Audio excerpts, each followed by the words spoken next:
Hello dear students, welcome to current affairs in general knowledge series. आज के इस video में हमारा टॉपिक है मिसलेनियस पार्ट 24। इस वीडियो का सबसे पहला क्वेश्चन देखते हैं। The very first question is who is the chairperson of NITI Aayog? Question mark. Option A president, option B prime minister, option C vice president, option D chief justice of India. तो इस question में आपसे पूछा गया है कि नीति आयोग के चेयरपर्सन कौन है, ये आपको बताना है। तो सबसे पहले मैं आपको थोड़ा सा यहाँ पे फैक्ट बताना चाहता हूँ कि नीति आयोग होता क्या है। नीति आयोग का फुल फॉर्म क्या होता है? तो national institute for transforming India इसका फुल फॉर्म होता है। और इसकी गठन, इसका एस्टेब्लिशमेंट हुआ था 1 जनवरी 2015। ये डेट आप जरूर याद रखना, 1 जनवरी 2015।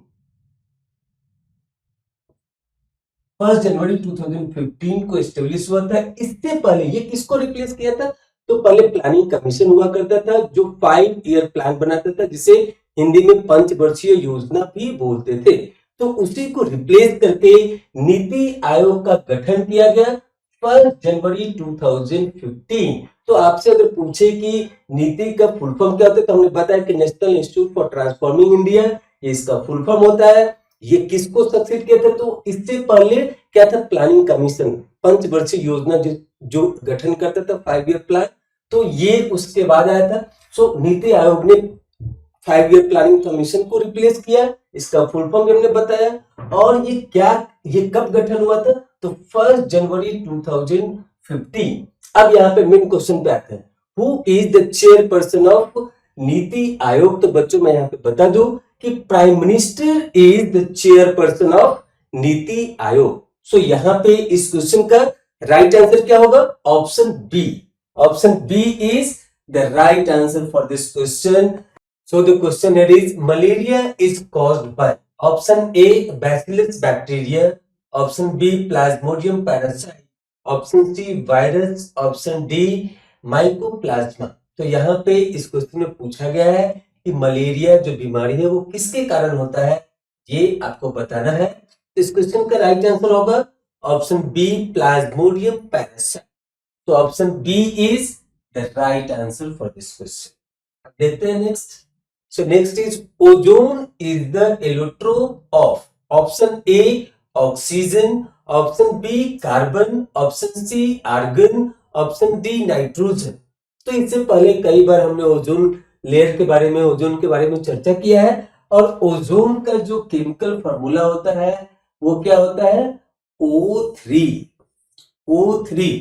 तो यहां से आपको साफ नजर आ रहा होगा, स्पष्ट है कि ozone is the allotrope of option A oxygen. That is the right answer for this question. Option A is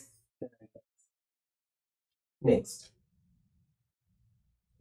Molecular formula of methane is fill in the blanks full stop. Option A CH3, option B CH4, option C CH2, option D C2H4। तो बच्चों मैं बता दूं कि methane के बारे में भी हम लोग इससे पहले बहुत बार जो गैसेस के बारे में चर्चा करते थे उस समय में हमने ये चीज बताया था। तो यहाँ पे आपको बताना है कि मीथेन का केमिकल फॉर्मूला क्या है, ये भी एग्जाम में पूछा जाता है, पूछा जा सकता है। इसका केमिकल फॉर्मूला होता है CH4। Option B is the right answer. CH4 is the chemical formula for methane. देखते हैं next. Next is instrument used to measure air pressure is called. Option A hydrometer, option B barometer, option C voltmeter, option D air pump. तो यहां पे आपको बताना है कि कौन से इंस्ट्रूमेंट को यूज करके एयर प्रेशर को मेजर किया जाता है, नापा जाता है। कौन सा इंस्ट्रूमेंट एयर प्रेशर को नापने में उपयोग किया जाता है, ये आपको बताना है।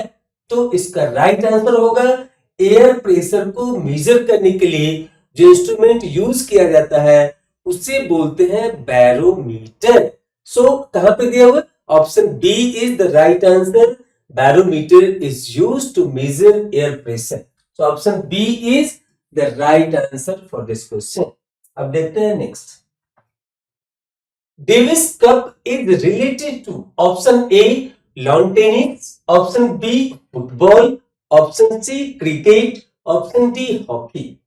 तो बहुत सारे एग्जाम में क्या खेल है और उससे संबंधित जो ट्रॉफी दिया जाता है उसका क्या नाम होता है वो पूछा जाता है एग्जाम में। इसलिए हमने इस क्वेश्चन को इंक्लूड किया है कि डेविस कप किस खेल से संबंधित है, किस खेल में जीतने पे दिया जाता है। तो यहाँ पे इसका राइट आंसर होगा option A lawn tennis. Davis cup lawn tennis खेल से संबंधित है। अब देखते हैं next. So next is the old name of Bangladesh was fill in the blanks full stop. Option A Western Pakistan, option B North Pakistan, option C Eastern Pakistan, option D South Pakistan। तो इसके बारे में भी हम पहले वाले video में इसके ऊपर चर्चा कर चुके हैं, आपको हिंट भी दे चुके हैं, वहां पे बताए भी थे कि बांग्लादेश भी भारत के आजादी से पहले वो भी भारत का ही हिस्सा था। तो क्या हुआ कि आजादी से पहले, आजादी के दिन जो भारत और पाकिस्तान का बंटवारा हुआ, तो उस समय में जो पूरे बंगाल थे वो दो पार्ट में बटे, eastern Bengal and western Bengal, जिसे वेस्ट बंगाल बोलते हैं आज के डेट में।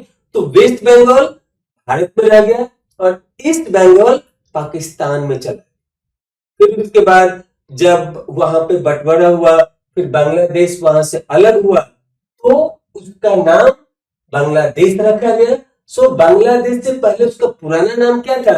तो उसका पुराना नाम था ईस्टर्न पाकिस्तान। ये भी पाकिस्तान का हिस्सा था। तो जब पाकिस्तान से आजाद होकर के अलग देश बना तो फिर नाम पड़ा बांग्लादेश। उससे पहले उसका पुराना नाम जो था वो क्या था? Eastern Pakistan, which is given in option C. Option C is the right answer for this question.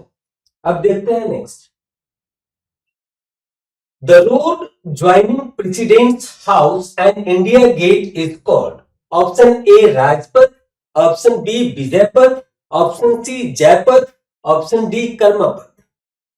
अगर आप दिल्ली गए होंगे, इंडिया गेट घूमे होंगे, आप देखे होंगे कि एक सीधी रोड जो राष्ट्रपति भवन और इंडिया गेट को ज्वाइन करती है, तो उस रोड का नाम क्या है वो इस क्वेश्चन में पूछा गया है।